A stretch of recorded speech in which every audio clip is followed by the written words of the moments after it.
I've been radicalised by the very organisation that I rose to the top of, because I don't think it's right that they should operate like this when this policy, as laid out in 1947, had it continued, would have maintained policing by consent. Yeah. If you said to me this morning, I'm going to sit down with you and I'm going to show you 2 books on advanced driving, I'd have gone, oh no, what Clarkson always used to say, the advanced driving people.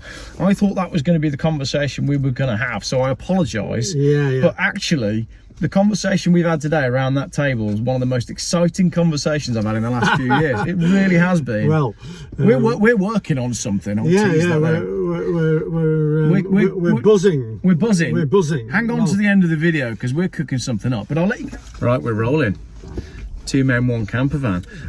Ladies and gentlemen, this is my new best friend, Adrian. We both arrived here at 9:30 this morning. Hello.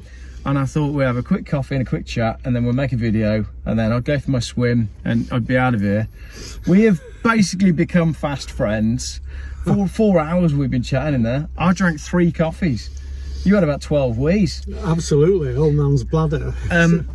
We've got a lot in common, and Adrian is I'm going to get this title wrong now, retired deputy police constable. Try again. Deputy Chief Constable. Deputy Chief Constable. Yeah. Basically pretty high ranking. Pretty high ranking in the police, and you've worked in numerous different places around the country. Yeah.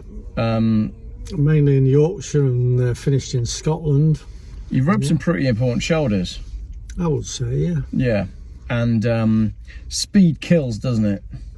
Well, so the government would have you believe there's a whole ethos built on the speed kills philosophy or orthodoxy, but actually speed is just one element in road safety, but the rest can't easily be monetized, so speed kills is the thing that where we've got to in our 4-hour-long conversation, which I wish we'd recorded, is we've gone from you got caught basically this is the journey that I think people go on.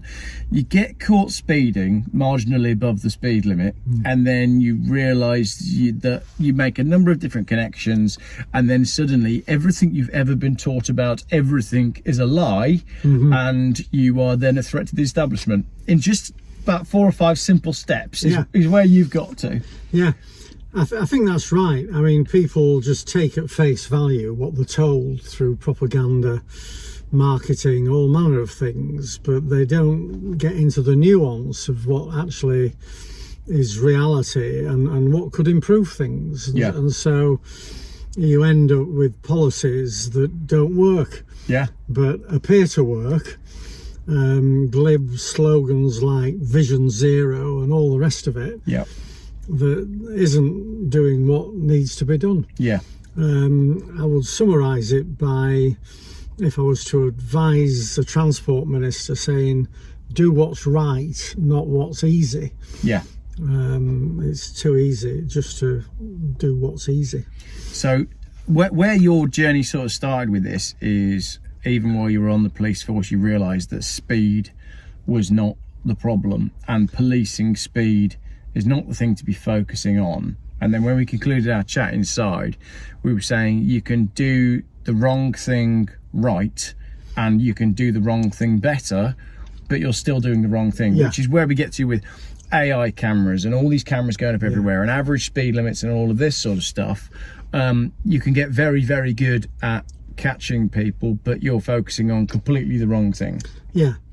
I think I sort of getting a couple of speeding tickets caused me to think about this whole business of speed kills. And you were speeding in this, right? No, I wasn't actually. What were you driving when I was just driving my car. I've got a Honda Accord. That was past the Norway Inn?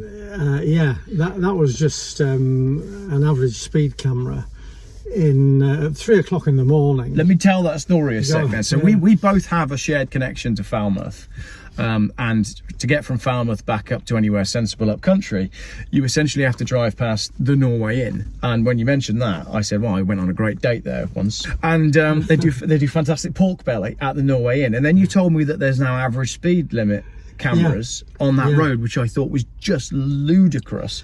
So you got done doing marginally over 30 mile an hour at 3 o'clock in the morning. Well, in fairness, I was doing 40.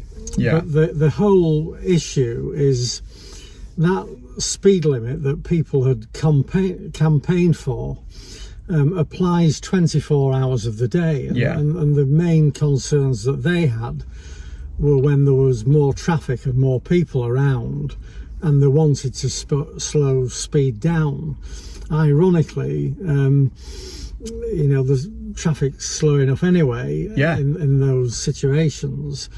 But this wouldn't matter if the police exercise discretion, but they don't anymore. And that really bugs me, because policing by consent was basically what I was brought up to believe in and practice and encourage people to use and operate in that way, but they don't do it anymore. So they can create resentments and be completely oblivious to it, and it not matter, and it should matter.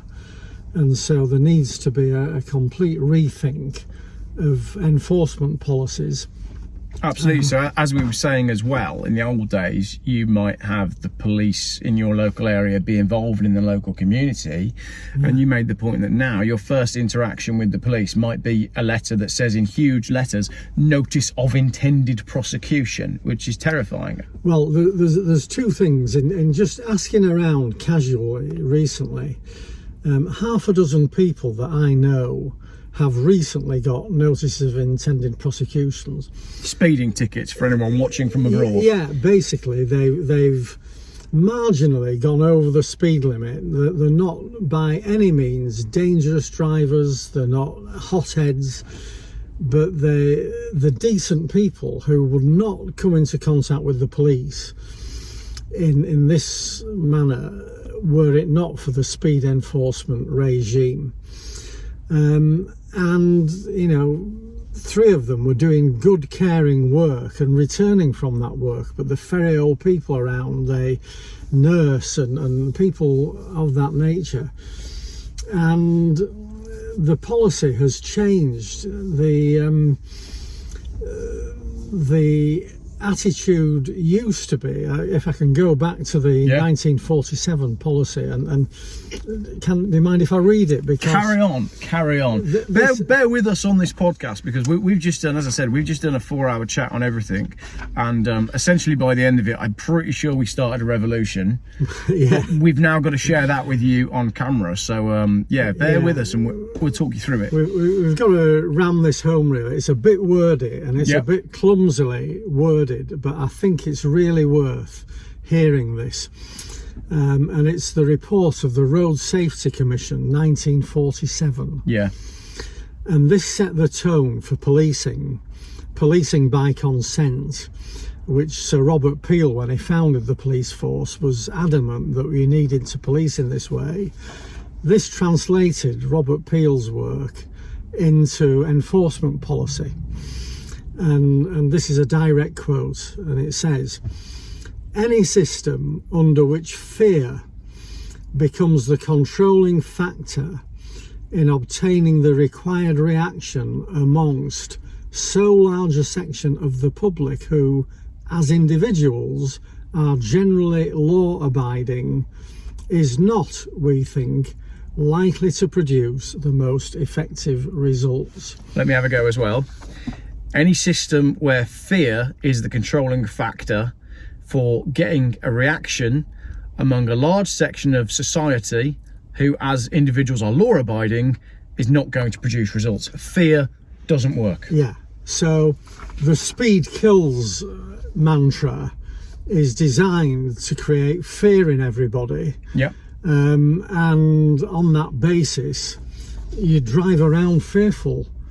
rather than confident, because you've been schooled in this speed kills. You're scared of getting caught. You're Yes. not actively and consciously trying to drive safer. Right, and we'll come to the drive safer in a moment, but just to finish in terms of public acceptability, it says the British public cooperates with the police because the relationship between them is generally one of friendly understanding rather than submission to obtrusive authority.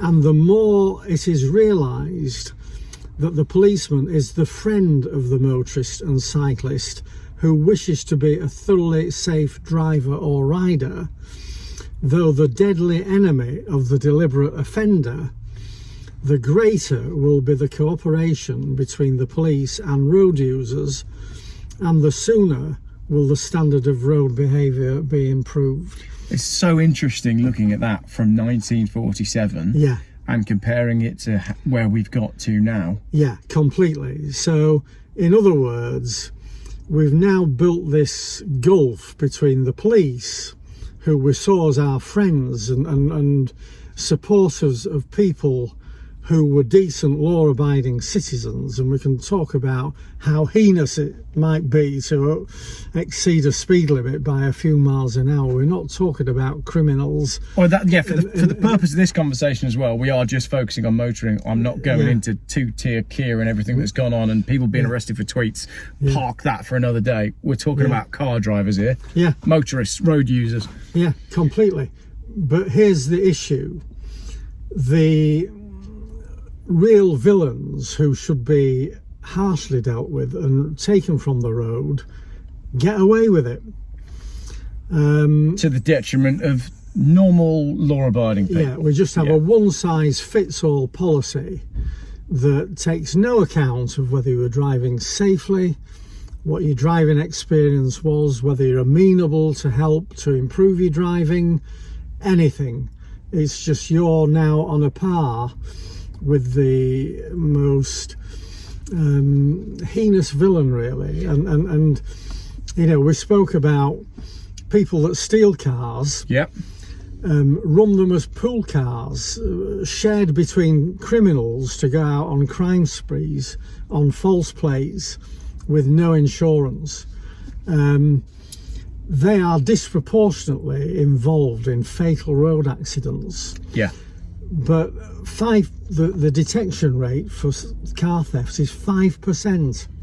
Yeah, so when they're saying there's been X amount of accidents and X amount were due to speed, if you could then drill down into that data and say, well, how many of those were out with criminal intent or indeed committing a crime at the time, it's disproportionately higher. Yeah. And we've got to go back to the Top Gear clip that you showed me way back early this morning, where you've got 3 people driving past a speed camera. First one is so high on drugs he can't achieve 30 mile an hour. Second one is Osama bin Laden. And the third one is a little old lady driving to church with her cakes on the back doing 34 mile an hour. She's the one that gets the notice of intended prosecution. Yeah, and could I encourage anybody to look at that? It's if you go on YouTube, I'll put it in the comments.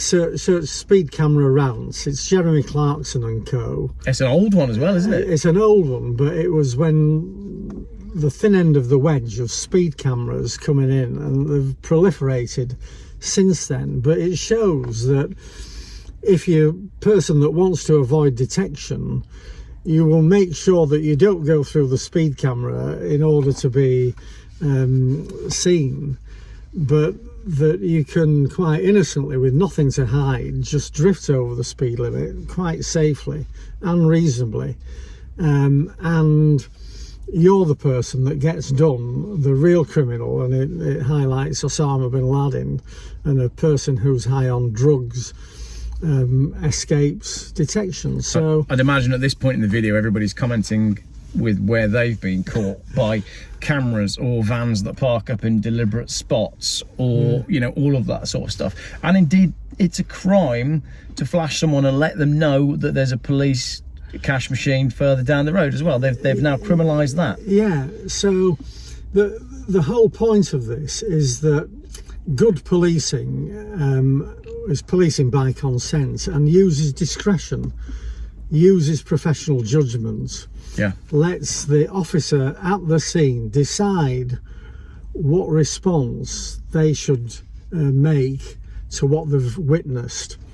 So if this is a disqualified driver, somebody driving a car recklessly, the response will be different to somebody who's got a very good attitude, will support the police, will learn from advice and is amenable to taking that advice. They don't get the chance with cameras. It's just one size fits all, same punishment. And then what you've described, and this is a big thing for me, I think it's underestimated, is that you go through a camera, you don't necessarily know that you've been flashed. A few days later, you get this brown envelope through the post and it says notice of intended prosecution. I think this is a really big thing, because you've no warning that that letter is coming. And to get a letter from the police that says notice of intended prosecution, and you've gone through your life as a law-abiding citizen, respecting the police, wanting to do the right thing, and you suddenly think, oh, I'm going to be prosecuted. When the police have no idea what's going on in your life at that time. You could have just been in a relationship breakdown, being abused, in an abusive relationship. You could be worried about whether you can put food on the table or pay for your heat, bereaved, diagnosed with something horrendous, anything. The police have no idea whether that letter could be the last straw. And if it was possible to research this, I would like to know how many suicides had resulted from people getting a letter like that. Certainly how many people became depressed, upset, deeply upset, anything. And it's the stress as well, because when I got my notice of intended prosecution, and the wording is extremely harsh, it was then 6 months before I got any form of what's coming next. But the other side of that as well, we're talking about people who have got a clean slate. The two letters that I'd had from the police previously, prior to this, my relationship with the police before this, the first one was, I'm very sorry, we've closed the case, we haven't been able to find the chap that mugged you on a bus with a knife when you were at school. That was a good letter. And the other one was, I'm very sorry, we're closing the case because we haven't been able to find the people that took the surfboard off the roof of your car, despite the fact that it was at Cash Converters opposite Newquay police station. So those two letters from the police followed then by, oh, now we're going to prosecute you for speeding at 3 o'clock in the morning in the middle of the night. Well, the police don't join these dots up, but I got a letter when I was Assistant Chief Constable with responsibility for the traffic department from a guy that said, you're very zealous enforcing speed limits on this particular road, but when I was broken into, you never turned out. And so my respect and support for the police has gone. And I mean, I've been radicalised by the very organisation that I rose to the top of, because I don't think it's right that they should operate like this when this policy, as laid out in 1947, had it continued, would have maintained policing by consent. And all this would be okay, possibly, if it was shown that exceeding the speed limit cost lives. But this is where the con comes in, really, because it's quite clear that speed in itself is not dangerous. It becomes dangerous when two other factors are out of balance with it. Can we pull it up? You got the book? You got that page? This is the most profound book on driving I've ever come across. Do you know what as well? Right, show the book on the camera. If you said to me this morning, I'm going to sit down with you and I'm going to show you two books on advanced driving, I'd have gone, oh no, what Clarkson always used to say, the advanced driving people. I thought that was going to be the conversation we were going to have, so I apologise. But actually, the conversation we've had today around that table is one of the most exciting conversations I've had in the last few years. It really has been. Well, we're working on something. We're buzzing. We're buzzing. We're buzzing. Hang on to the end of the video because we're cooking something up. But I'll let you carry on with this equation. This equation is just brilliant. This is a guy, Stephen Haley. Stephen Haley's motivation was to find a way of teaching his teenage children how to drive safely. Yeah. And drive like expert drivers would drive. And there's a lot of stuff in this book which is just immensely wise. But at the heart of it is a model of risk. Risk being what you need to minimise when you're on the road, risk of a crash. And the model is simple, but it's really profound. And I don't know if I could put it on the. If I hold it up. So just talk us through it, and then what I'll do is I'll edit it in. Right. I'll put it on the screen. So just talk us through it. It's laid out like an equation, but it's not really an equation. But what it's saying is speed times surprise magnifies the chance of an accident, whereas space minimises it. Yeah. And what's important is that speed, surprise and space are kept in balance. Yeah. So if you and speed can be thought of as inappropriate speed or speed exceeding a speed limit, and the one that's important in that is inappropriate speed. Yeah. So that's glossed over by just talking about speed. All we focus on is speed. And as I said to you this morning, on my drive here, had I driven, and I put a picture of what the roads were like this morning, had I driven at the speed limit, I would have crashed. Yes. So it's not all about speed. No. Well, we can talk about speed limits and how they're set as well, because this is another thing that is presented as like speed limits are from the Gospels. Yeah. But actually, speed limits are a concept. Yeah. And can be set in various ways, and there's better ways of setting them than just deciding, oh, we need 20. Yeah. But we digress from. We digress because what we're saying is the focus has always been speed, but this equation brings in space, and nobody. You might see some signs on the motorway saying keep 2 chevrons apart, but they're few and far between across the country. Right. Nobody, and we've got the 2-second rule, but nobody ever actually talks about space, protective driving. Right. So if you look at the common causes of accidents, no, accidents have a multitude of causes. It's very rare that you can identify one cause, but more prominently amongst the causes are drivers who fail to look properly. Yeah. Drivers who are careless, reckless or in a hurry. Failing to judge another person's path or speed. Loss of control, poor turn manoeuvre.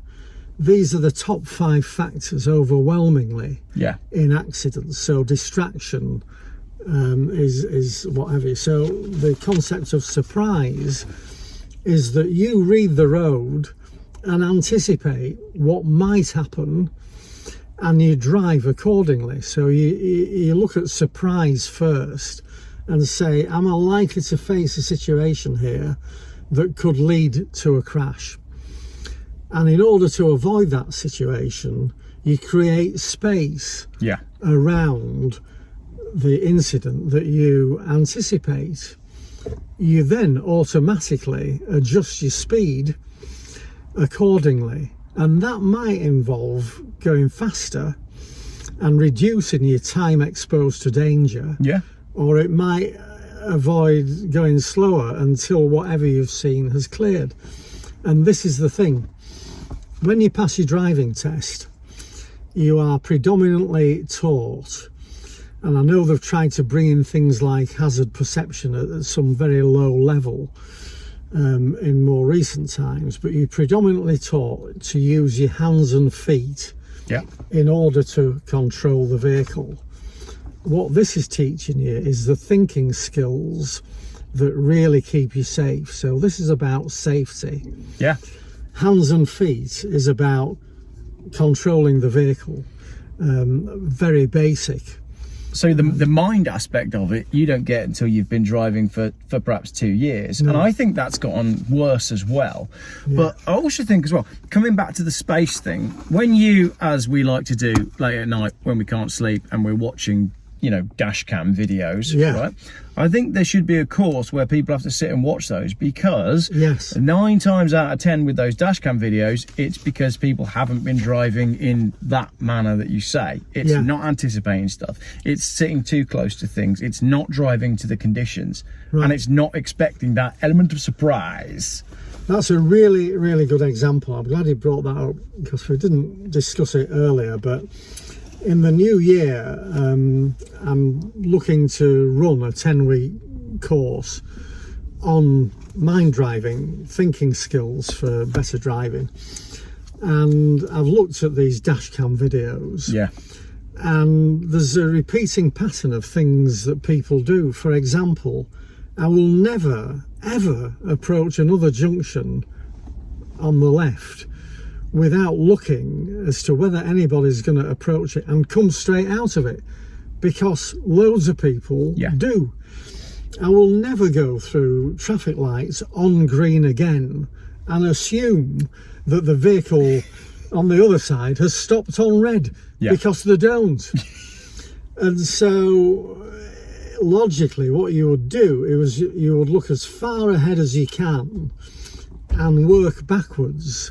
And work through what you think and perceive to be potential hazards. Exactly, and when you're looking ahead, you're not just looking, you're looking specifically for things. Yes. What you're not doing is staring at that. Well, this is, I think, why I've been caught, and they would say, well, there's no excuse, but the last thing on my mind is the speed limit, because, and I'll say this again, the last thing on my mind is the speed limit, because I know that I'm going to drive at a safe speed in relation to what I perceive to be the surprise, if you go and the space is available, the road conditions, for want of a better absolutely. So if you go back to the equation, if you're driving with the speed and the space and the surprise all in mind, in theory, you should be at or very close to the speed limit. Yes, if the speed limit is properly set. If the speed limit is properly set. Then you would do that. So shall we just move briefly to how the speed limits are set? Let's do it. Because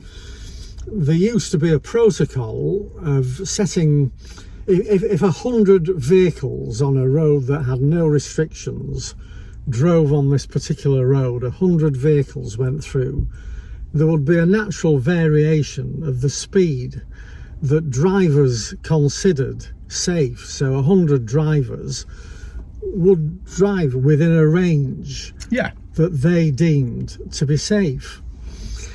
The speed limits took account of what 85% of drivers thought was safe. So we get those 100 drivers, and those 100 drivers are driving between here and here in terms of speed. So what they do is they go, oh, well, the range of speed is this, so therefore the speed limit needs to be X. Statistically, it's shown that if you're driving over 90, the drivers 90 to 100 were driving too fast and were at greater risk of having an accident. So to err on the safe side, they set the speed limit notionally at 85, so that's 5% below the 90. But at the other end, driving too slow, drivers were involved in accidents as well. And when you plot this out, it's on something known as the Solomon curve. It doesn't matter what it's called, but you should take into account that. But you can't obviously expect varying speed limits at 47 mile an hour and 32 miles an hour and stuff like that. So you set them at 30, 40, 50, whatever, but then use discretion in enforcing them, taking into account, was it safe? What did the majority of drivers consider to be safe? But using... Was it 3 o'clock in the morning as you passed the Norway in Yes, When they were closed, you couldn't get any pork belly. completely. I know. I really lament that, because they do a great pork belly. If you look in Norway, and well done. You're going to need to get them to sponsor the video. Yeah, completely. Yeah, it's sponsored by Norway in Perranworthal, On the way down to Falmouth. where Devon and Cornwall have installed at the back of a campaign by concerned people. I don't take anything away from the people that stood there with speed guns measuring speed of vehicles going through that village, but I bet the alternative to speed cameras was never discussed with them. No. And you know, there are road engineering alternatives. Again, I showed you this paper, Geoff, the alternatives to speed cameras. This was written by a road engineer who said, He's called Geoff. yeah, Geoff Luxford. What I'll do is I'll put all of the documents that we discuss, I'll put them so that Yeah. people can download them. Yeah. Because some of them are fascinating. well, this contains just wisdom. It's just, you know, none of this is rocket science. Yeah. It's just common sense. Sadly, Geoff is no longer with us, but his legacy lives on in the profound importance of this simple paper. So you've got to look at engineering solutions as well. But this is my campaign, really. This is what this radicalisation has done for me. Yeah. So you've written out not a what's the word? Well, I started this as a full treatise, but I've got Yeah. a summary Summary. here because I want to write the full treatise when I know somebody's going to listen to it, and hopefully through this Manifesto was the word I was looking for. manifesto, yeah. The manifesto sounds like we're starting a party, and yeah. I'm not quite sure we're there yet. Yeah. We're doing something. Well, we'll see this through, Geoff. We're going to see this We're through. going to see this through. and Something is coming. we're going to make a difference. We are. I'm convinced of that from what we've spoken about this morning. But the mantra, the orthodoxy, which is wedded in the Department for Transport, in transport ministers who get briefed by these civil servants and policy wonks, is speed kills. But my argument is this is a campaign for safer roads through better driving, and that would be far more palatable and far more acceptable to who doesn't want to be a better driver, Yeah. you know, who voluntarily doesn't want to be a better driver. The people that don't are the people that police using discretion can focus their efforts on, either because they're incompetent drivers, or because they take drugs, or they take alcohol, Or they're involved in some form of, this isn't my car, this isn't my insurance, these aren't my number plates. Yeah, completely. I mean, we all see people on the road where there's no police, and we say, if only the cops were there, but the cops aren't there. The bit that we didn't, before you go on to that as well, you got to mention Tony Blair. Well, Talk to us about that little diagram before we dive into that. Well, again, I'm sorry to overload with books here. We'll dive around a little bit, but I think this is really important. So Tony Blair was in charge around about the time that Gatsos really came about. Yeah, what happened in the end of the 1990s, the beginning of the 2000s, there was a move towards the first speed cameras. And that campaign was led by an organisation called Safe Speed, Yeah. run by a guy called Paul Smith, who did an enormous amount of work demonstrating that speed cameras actually can lead to people being more dangerous, Yeah. because of the fear that's instilled in them, glued to your speedo and what have you, not looking properly at the road and whatever. And he proved this statistically. But Tony Blair was determined that speed cameras were going to be the way forward. And we shouldn't be surprised by that, because Tony Blair was a technocrat. He's a World Economic Forum operative. The way forward on everything, whether it was replacing his GP by, you know, a formulaic approach to prescription of pills, ultimately leading to AI, Yep. He tried very hard to do digital ID cards and then digital ID. He laid the groundwork. Yeah. I'm not going to mention the war. Well, so this was his mindset. And what we're seeing now, all those years on, is the manifestation of Tony Blair's mindset coming through as in things that don't work anymore, like GP practices. Yeah. But also, and in relation to this, at the same time that speed cameras became prevalent, road traffic patrols were removed. So in the old days, we used to see police patrolling. I remember my dad being pulled over on a family holiday. Yeah. I think it was for going into a box junction, and I think it would have been a Rover 800 that pulled him over, actually. He would have been driving a Volvo at the time. But you don't see that anymore, do you? We now have the Highways Agency, which is not the same thing, but we don't tend to have traffic cop patrols. Right, so coming back to the 1947 way of doing things, the traffic police subscribed to that. So there was reasonableness, there was advice, there was encouragement. I think this chap gave my dad some advice and probably encouragement. Yeah. I think my dad then exchanged a few choice words, but essentially got away with it. But the police were big enough to accept that, you know, this is a human to human interaction. Yeah.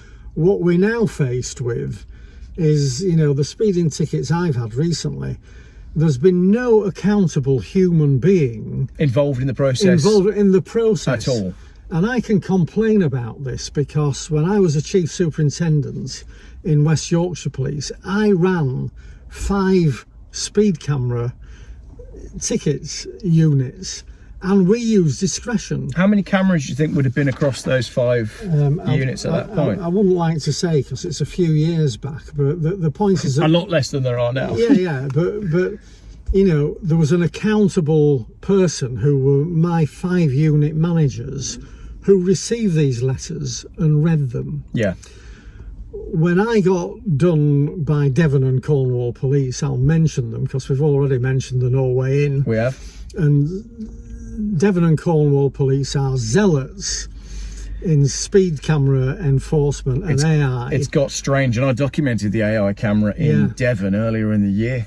Ironically, the former Chief Constable of Devon and Cornwall Police wrote a book called Policing Freedom, Sir John Alderson. Right. And that was all about collaboration with the public and reasonableness. All that's gone out the window. Yeah. And we now have this overzealous thing. But I wrote a letter. I don't think I said who I'd been or what my job had been, but I've been driving 50 years. And I was trained by the police to drive. Yeah. And in that 50 years, I've never had an accident and I've never had an insurance claim. So my insurance should be really low and the police should be offering me an award for setting an example to other drivers, notwithstanding the fact that I may go over the speed limit marginally from time to time, but always keeping surprise and space in balance. Yeah. But I don't get any credit for that. You should get you get a letter from the Queen when you reach 100.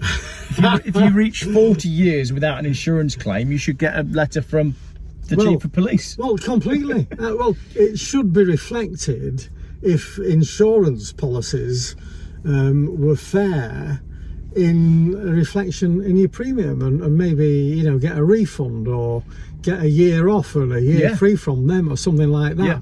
And then you would aspire to continue to be a safe driver. It's almost like, I mean, you know, with insurance and then with road tax and low emission zones and with speeding, it's almost like what we need an organisation that people could join and like sign up to, and then the heads of those organisations are people that you trust. Yeah. And then those people fight almost like a government lobby that people could sign up to, and then they could get involved with it. It's almost like we need that. Right. Well, we'll leave that anyway. We'll do that later. Well, no, but I wholeheartedly agree with that. And I think sorry, I interrupted you there to promote this thing that we haven't yet named. No, but I think that's right, because the government get away with state overreach because we are all done to by that state overreach, and we all feel isolated and alone and can't turn to anybody that can actually lobby. That's right. So you've had a letter from the police and you're annoyed, and I've had a letter from the police and I'm annoyed, and we both feel that an injustice is done, but we don't have anything to sign up to. There's not an organisation that we can sign up to join with like-minded people and know that that organisation is fighting our corner. That doesn't exist at the minute, does it? Hint, hint. No, I think we could take this forward,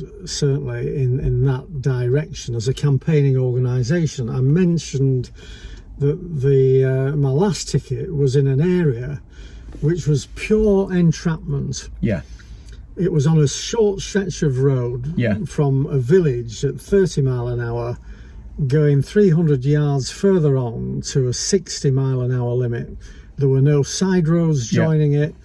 The traffic conditions were such that you couldn't go at a ridiculous speed anyway, and I was caught marginally above the 30, leading towards the 60. Yeah, on the way out of out of the village. That signage was wrong. What they should have done was made the 60 at the edge of the village going out, and indicated that it was coming down to 30, coming into the village, with vehicle activated signs. So they're the signs that flash up and say 30, 300, 200, 100 yards, and you hit the village at 30. That's what the signage should be. Yeah. But this was a bi-directional camera. Yeah. So it caught you going out of the village and coming into the village. And I think that's entrapment. Yeah. The problem is that entrapment is not an excuse. No. In the law. So that needs addressing. And again, there, you could write to the local police and you could write to the MP and you could be ignored by both. Yes. But if you were a member of a motoring lobby group organisation that had, say, 30,000 members and was respected, and then they wrote to the police and the MP on your behalf, suddenly we can get something done. Well, that's right. And then there's the local action, because, a campaign like that, I would want to, and I still might, find out who else has been caught in those circumstances in that area and how they felt about it.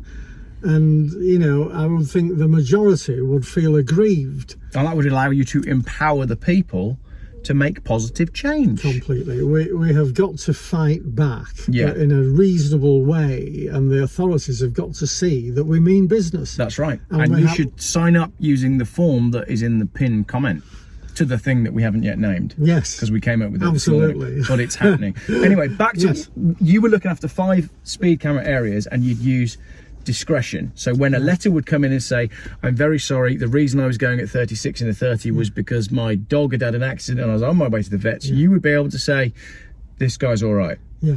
And also the track record and their attitude. I mean, you look for a bit of humility and a bit of humbleness to, as I said, when I was slightly grovelling and whatever, it wouldn't go amiss. Like with what happened when I accidentally tried to flash a police car out of my way on the A30, and the gentleman had some nice words with me, and we agreed that me racing down to Cornwall to meet a female was a valid excuse and I should keep it below 80.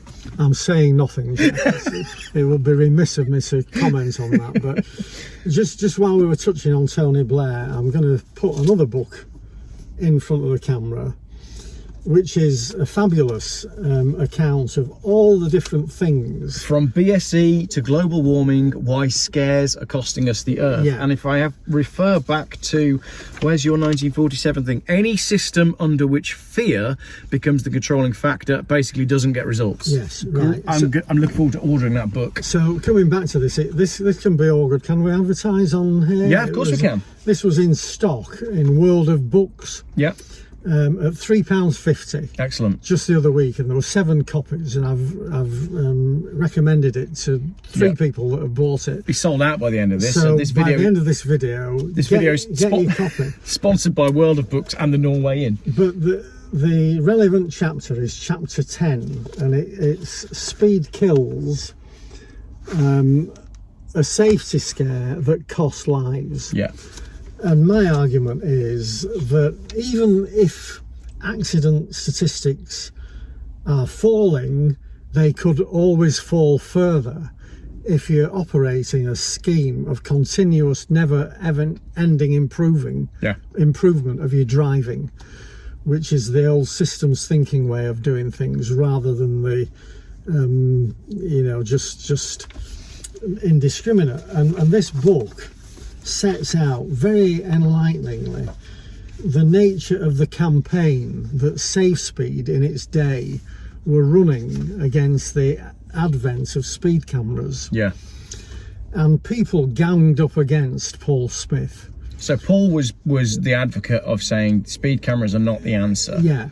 And so this is a very early example of cancel culture. Yeah, and censorship. Because he was speaking against what Tony Blair was determined to have, come what may, regardless of whether it made the roads safer. Smith set out to show that what Blair was doing would not make the roads safer, and so he was cancelled, and people who should have known better got on board and ganged up against Smith, and so Blair got his way. And it just occurred to me that involved in this is a dodgy dossier that was earlier than Iraq. Tony Blair's got a number of dodgy dossiers that followed him, didn't they? Well, maybe this was the original example of cancel culture and dodgy dossier. And the point is that Smith was being very reasonable. He wasn't a boy racer, as he was alleged to have been by a... Can I mention the Guardian correspondence? Yeah. George Monbiot, who called him a boy racer and an antisocial bastard. Brilliant. So you now get this polarisation of people who are trying to argue with evidence rationally, getting labelled and cancelled. That was way ahead of its time. That's what we do today. Completely. But if it succeeded, we maybe wouldn't be doing it today. So we wouldn't be forcing people to take jabs to keep the jobs, because the scientists who are arguing that you don't need to do that have also been cancelled in the same way that dynamic was operating. Again, a system under which fear becomes the controlling factor. Fear of losing your job, fear of killing your granny, fear of passing it to everybody else. Fear. Yeah. Fear of what is it? The sea levels are rising. Yeah. Notwithstanding the fact that all these people are buying houses in Florida, Barack Obama and people on the edges of water. That's absolutely, yeah. I think it was Warren Buffett that said that, wasn't it? When the housing market on the coast of Florida collapses, then we'll know that it's real. Yeah. So I commend this book to, and in fact, any politician should read this to know the background of how we got to where we've got. But it isn't, the historian, I mentioned him earlier, the conservative historian, I forget his name. I knew I'd forget his name. That'll come to you in a minute. Yeah. He says that if we want to get society back on an even keel, we have to go to pre-Blair, because Blair changed the legal system. Yeah.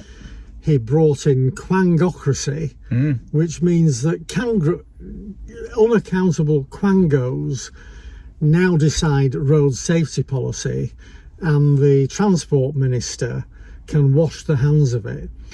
The mood in America, it will seem, under Trump, is to sweep out the bureaucracy, the people that have got jobs for life, and churn out all this bull and make elected people responsible again for the policies. We can ride on the back of that if the right people get into government in this country to do it, and I'm hopeful of that. But it's not good enough to criticise the system unless you have a better plan. Yeah, so, that's right, which is your 5 reforms for safer roads. If I can wave my paper again. Please do. So the front of it explains the technocracy thing and the Trojan horse of the New World Order that Blair brought in. Replace the spurious speed kills mantra with a positive aspirational maxim, better driving saves lives. And we need 5 reforms for safer roads through better driving. The first one we've spoken about, which is get back into the mindset of the 1947 Road Safety Commission. It's quite astounding that road accidents were coming down year on year till we brought in cameras, and then the numbers flatlined. Yeah. But the police were still on the road operating this reasonable discretion and giving advice. We took them off, accidents flatlined. We need to put local police back in communities. I don't think people realise that, and again, and I'll put the graph here. So accidents are coming down. Yeah. They take the police off the roads, and then accidents stagnate and stay level. So the cameras have not done anything for road safety at all. It's all been a con. No, I think the I don't know if we can. I don't know where the graphic was. There's the graph. So that was the accidents coming down. We introduced speed cameras at the red line, and we take off police. So here we come to, this is a money making thing, because the cameras are self-financing. They're cash points. Yeah. So you can absolve your responsibility for using taxpayers' money to make the roads safer by removing the police, but make it appear through constant speed kills marketing, speed kills marketing, propaganda, Vision Zero, and all the rest of it, that you're actually doing something. And that, I think, is a con. That's not to say that some things that are being done under the auspices of Vision Zero are not worthwhile. But the point is that they're conning you into thinking that they're doing something, when the thing that would really have the impact is putting police back on the road. We've got a trend now in that instead of actually doing something to make positive change, we just come up with a 2 or 3 word catchphrase and call it a day. Whereas what you and I want to do, we're not going to have a 2 or 3 word catchphrase, but we are going to do something. Well, this has got integrity, and we discussed the word.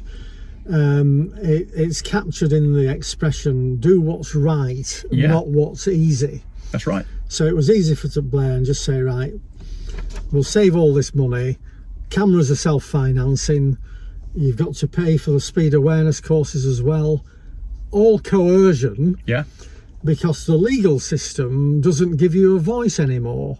If you opt to go to the magistrate's court, you stand to get a bigger fine, more penalty points by taking a chance and explaining yourself, than if you just acquiesce and take the points.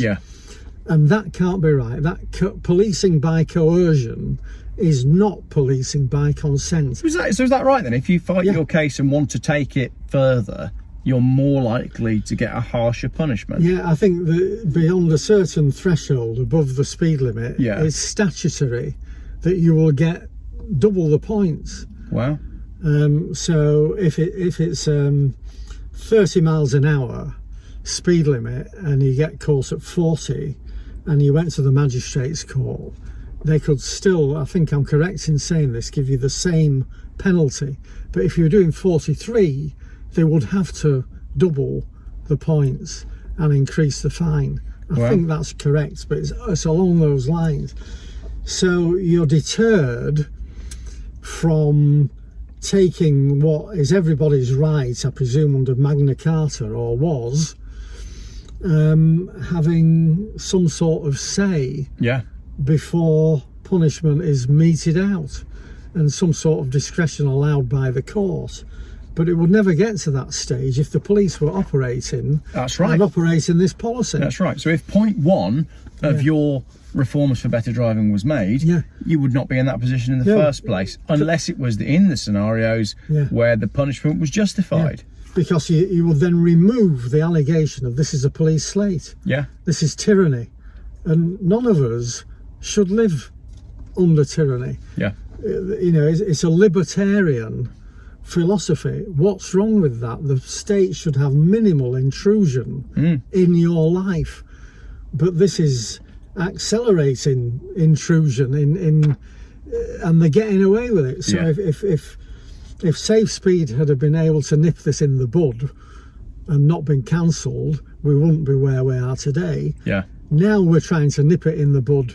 Now it's gone so far down the line with the sort of arrangements that you're talking about.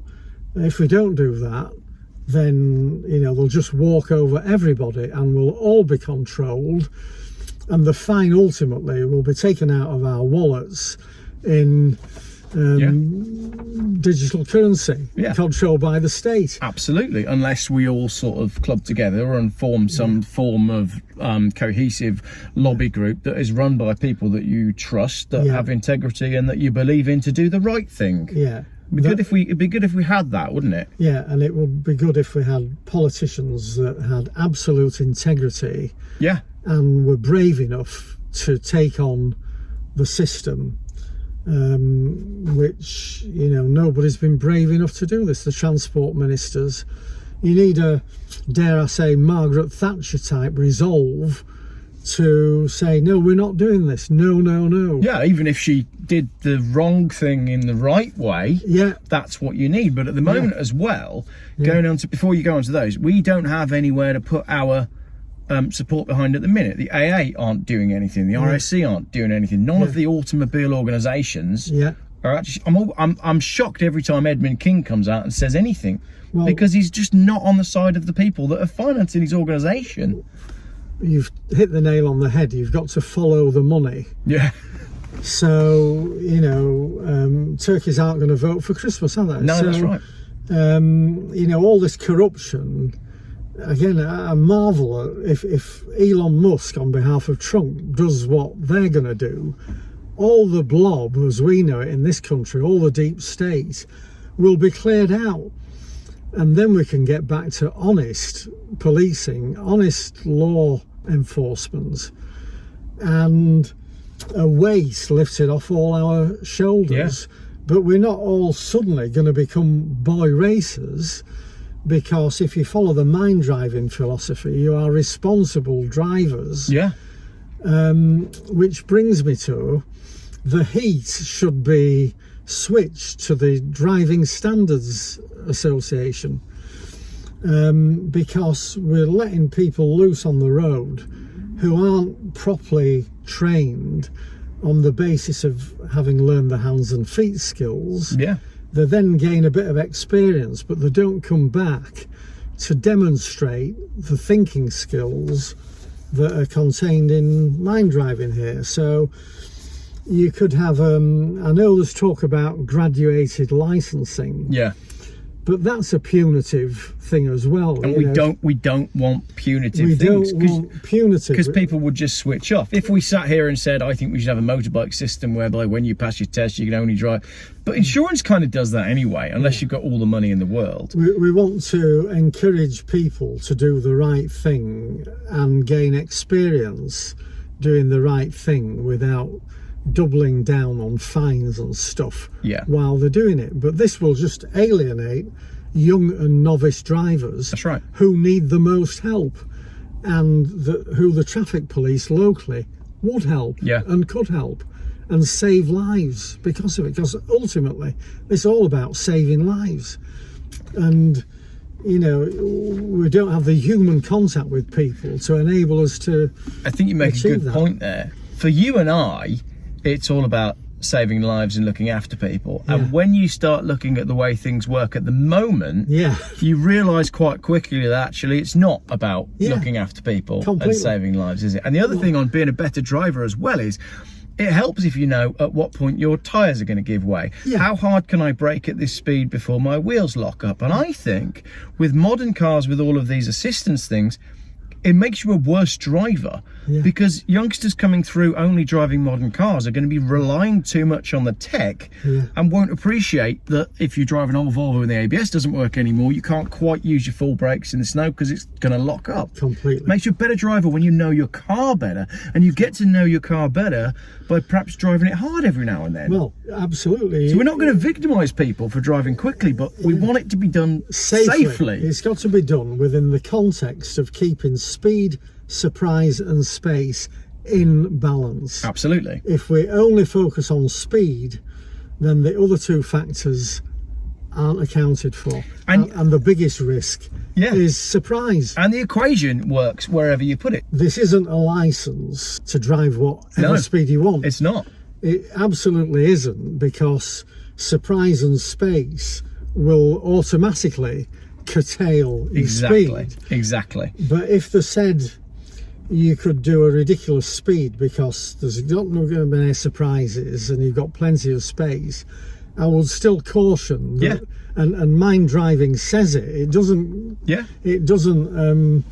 allow for breaking speed limits, but it says it's got to be very objective what you choose to be as your speed. And so you can take account of what the government, if they've set speed limits, taking account of the 85% rule, have said. In my view, that should be advisory speed limit. So it's there because there's a lot of traffic, there's a lot of cars, a lot of people, there's a lot of junctions, and it's 30, and that's okay. But 35 might be okay when there isn't a lot of traffic and a lot of, so you've still got to be objective as to, I can't tear through this road at 70 because there's nothing else on it. That's right. Because a fox might run out and I can, you know what I mean? Same with schools. I've been very vocal about the 20 mile an hour blanket thing in Wales, but it should be 20 mile an hour by a school. Should it be 20 mile an hour by a rural school at 3 o'clock in the morning? Well, probably not. Well, the very effective signage for that are these lights that flash when it's school coming out time around the 30 sign. There's green signs in Lincolnshire do that. So instead of just having red circle signs, you can have other circles. People obey it.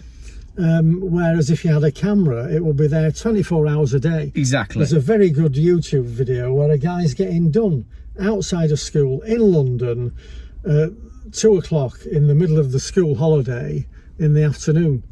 Why? Because it's 30. Why is it 30? Because at school coming out time it needs to be 30. But why are you doing it now at 2 o'clock when it's school holiday?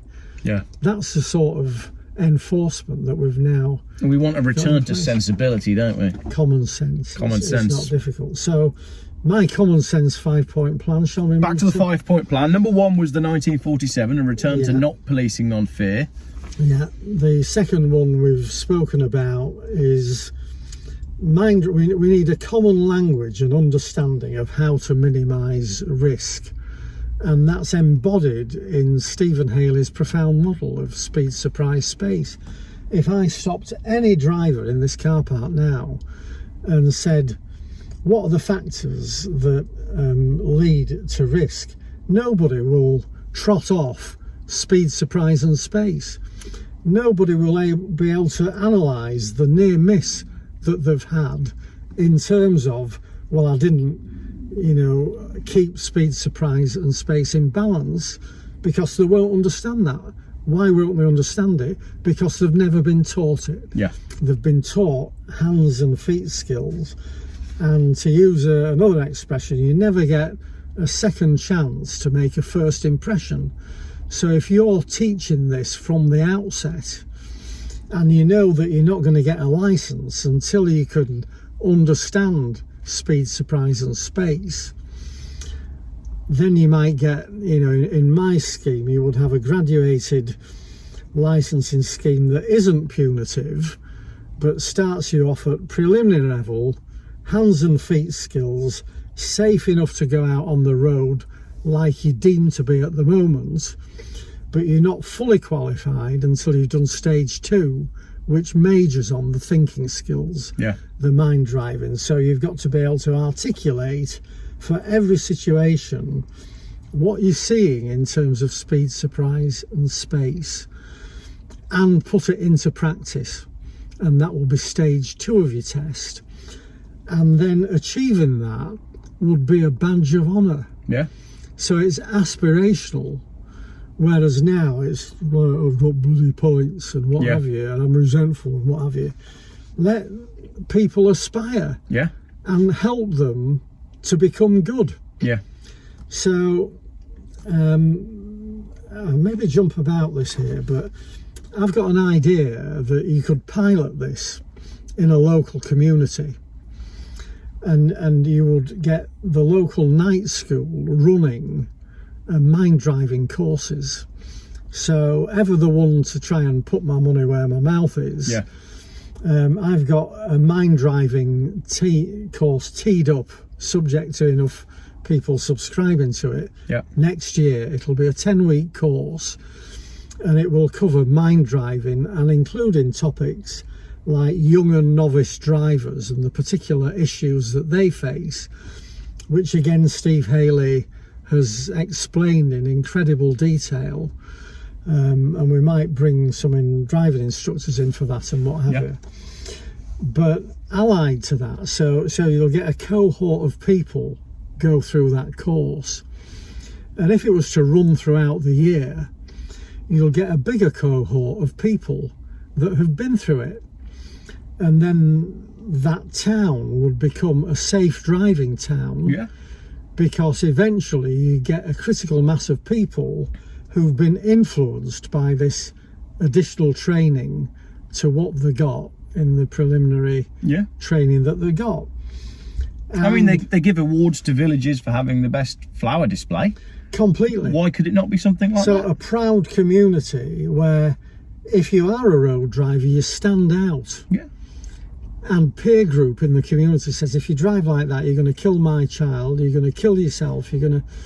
You know what I mean? There was an accident just the other week, where a Land Rover went on its side, would you believe? A Land Rover on a country lane. The farmer went to see what had happened, and the stench of cannabis was like unbelievable. Yeah. And the guy ran off. And now, you know, somebody will have known about that. Yeah. But nobody saw that it was their role to encourage that person or have anywhere to refer them to. But it will go down as another statistic for accident caused by speeding. Yeah, so what we're going to do in these communities, there's a website called Crash Map, and you can see where the accidents occur. And the police can tell you the causation factors. Yeah. So we're going to get the community interested, and there's only certain places where these accidents typically repeat happen. Yeah. But we don't eliminate them because we don't learn anything, because we don't share the learning that's in an accident. Because all we do is put a speed camera up. And punish the driver. Don't do it again. Yeah, that's right. Well, I didn't mean to do it, you know. Excuse me, can you beep that out? I think you're all right at 1 hour 7 minutes. Can you beep that out? Yeah, I'll beep that out.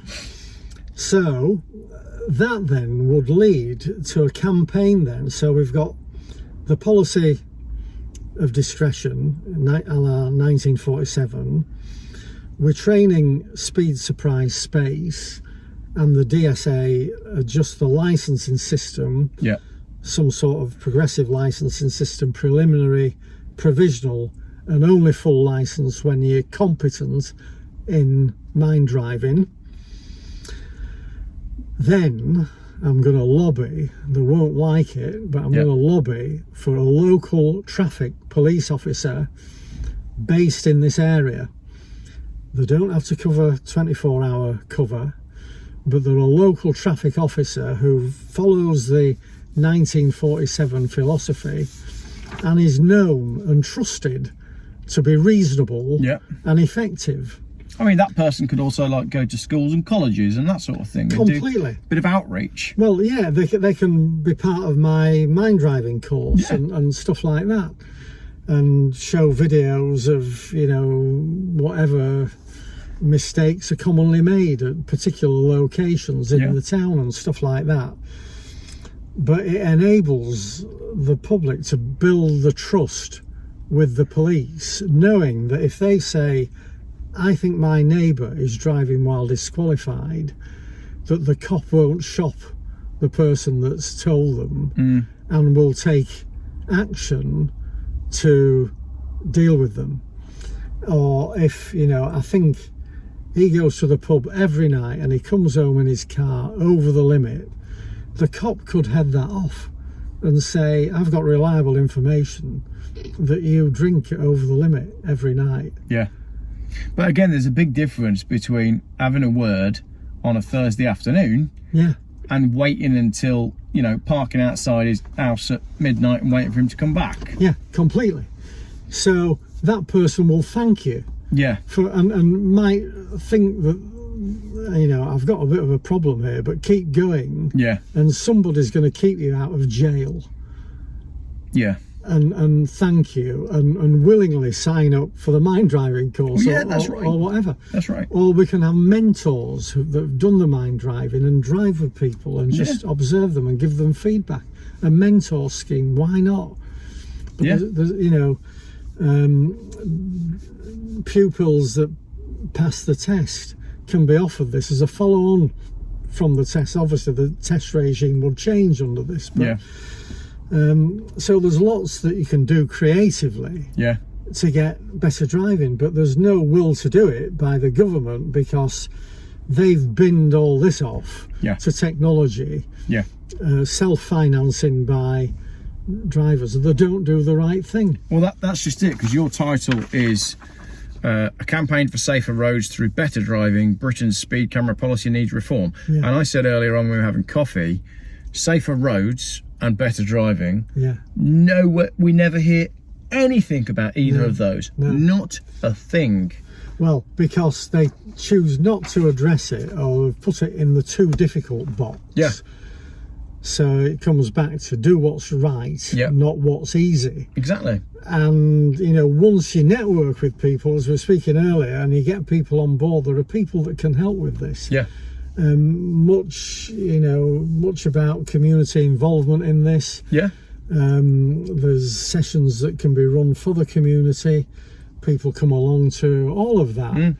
And you can have communities sharing good practice here and there as to what they've done. That's right. And then you can have an international road safety award that isn't based on vision flipping zero, or how many speeding tickets or how many speeding tickets you've issued. So I think motorists are feeling disempowered, you know. But how many motorists did you say were in the UK? There's 35 million motorists, and all I would say, if there are any politicians listening to this, there are potentially 35 million votes for getting off the motorists' back and doing something that would really help them whilst making the roads safer. That's right. 35 million driving people that you could tap into if you even got 10% of that. So if you are one of the 35 million drivers that are watching this video and you want to be involved with a positive movement that seeks to affect positive change for motorists and as a byproduct for humans generally, then use the details in the form below, and hopefully by the time this video's gone out we've come up with a name for it. And actually you just touched on something there that we never mentioned, that I think that being a good driver equates to being a good person, because you have to be considerate of others. Exactly. When you get behind that wheel and you've just had a row with the missus, or you've got extra things on your mind, what I do now is take the oath, really, that everybody that I encounter on this journey, every road user, has the same right as me to get home alive. And that calms my mind. It's a kind of Zen thing, really. And we spoke about breathing. I just breathe calmly and say, right, this is a deliberate act of doing something that could be lethal if I don't do it well. And therefore I resolve to do it well. So all these guys that are on about boy races and all the rest of it, that's not the mindset that you want to inculcate at day one, but it starts with the very first lesson. In fact, you probably don't go out on the very first lesson, you just talk about. I mean, mind driving is extremely good on beliefs that you need to have as skill one to be a good driver. So, you know, you inculcate those beliefs. And the good, helpful, positive beliefs, because they were written not from a profit motive, but by Steve Haley, who wanted to keep his kids safe. Yeah, absolutely. And your kids safe. Yeah, and right. my kids safe. Yeah. So why aren't we sharing that? And why are we deferring to people that just want to milk us when people are coming from an honest motive? Yeah. Which is what mind driving is. Brilliant. So get yourself behind some people that have got integrity. Well, we like to think we've got integrity. We're going to try and do something positive. Use the details in the pinned comment and the description. All the PDFs and everything are there. Do sign up for whatever it is that is coming next, because something's coming next. I'm going to be seeing Adrian again. Adrian, thank you very much. There was so much more that we talked about this morning that we could have done, including your time with the police and the thing that we're not allowed to talk about with that Vauxhall Senator. Maybe we'll get... Shut up. I think it's time we called it a day. So that's the end of the video. I got to go fetch my children from school, and I'm going to drive in the way that you said. Thank you very much, Adrian. It's been a fantastic chat today. Fast friends. It's been a pleasure. It's been a pleasure. I'm sure that some good will come out of this, and we might actually make the roads safer in a way that other people haven't thought about. Do you know why I know that some good is going to come out of this? Because you and I, we like to do things and not just come up with snappy slogans. Completely. No, we've got to see this through. It's going to happen. See it through because we're motivated. Yeah. It's been great to take part. Thank you. We're fired up, aren't we? Yeah. We are. Yeah. But like in there, I'm desperate for a wee now because I've got an old man's bladder, and Brilliant. you keep triggering me. Thank you very much. If you don't mind, I'm just going to... You carry on. I'll just conclude the video, and I'm not going to tell them about the Senator. Shush. Thank you very much indeed for watching, and I promise you, well, I've promised Adrian that I won't tell that story, but something is cooking, and I am excited to share it with you. If you want to be early on finding out what this is going to be, use the form to sign up, because it's about time that 35 million motorists got the voice that we deserve and that we need, coming from people that don't have any hidden agenda other than keeping your children safe on the road and protecting your right to drive your car. More on this is coming. Thank you for watching this long video. If you made it to the end of the video, do let me know. Right, my wife is phoning. I need to go collect the kids.